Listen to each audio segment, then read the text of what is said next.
on radio, on YouTube, and on your smartphone.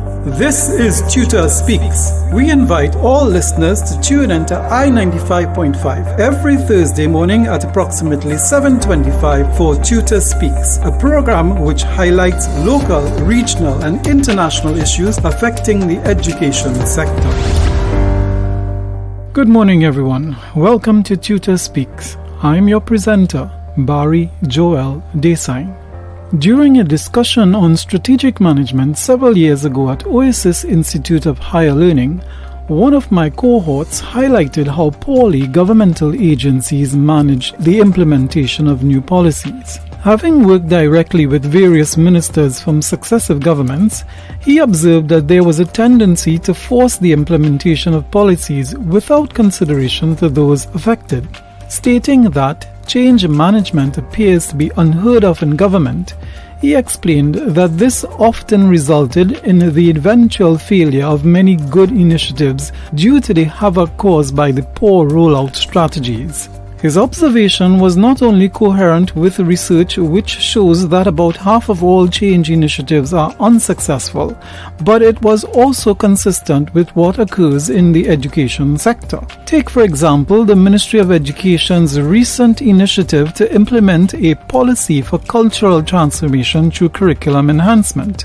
A cursory analysis will show that the main intent of the policy, which is to inculcate positive values, attitudes, and behaviors in students, is certainly desirable and beneficial.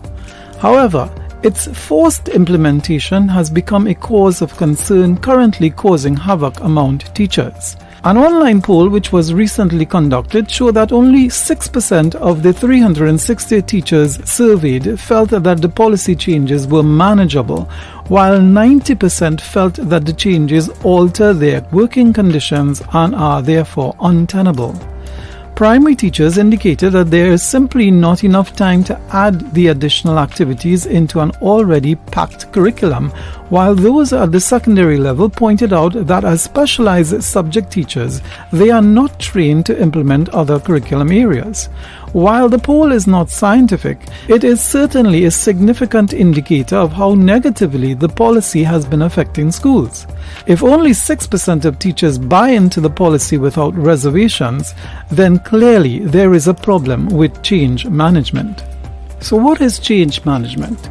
Change management refers to the action taken by an organization to alter or adjust significant components such as its culture, internal processes, underlying technologies, infrastructure, or hierarchy. Organizations face stagnation or even failure if they do not constantly evolve and adapt to meet the challenges from technological advancements, updated laws and regulations, and shifts in global trends. Planning, coordinating, and implementing change is therefore extremely vital. Decades of research have yielded at least 10 different change management models with common elements which can be synthesized into 5 steps.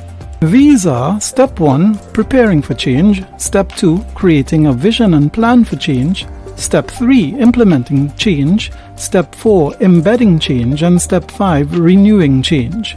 The first 3 steps are instructive for understanding why change management is important with regard to the cultural transformation policy of the Ministry of Education, but they can also be applied to policy changes in any public or private sector enterprise. The first step, preparing for change, involves helping workers understand the need for change and the forces driving the change. It aims to get buy-in from the workers to reduce possible friction in the future.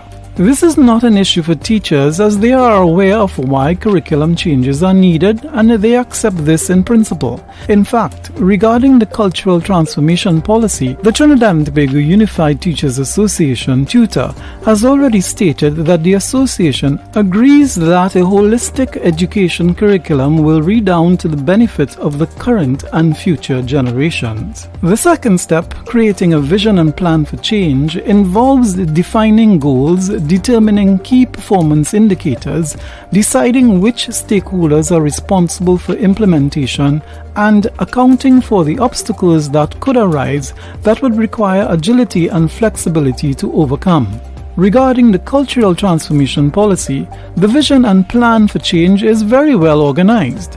However, the obstacles to implementation were not discussed with teachers who are the main stakeholders responsible for implementation. Moreover, the policy is inflexible since the changes are deemed mandatory.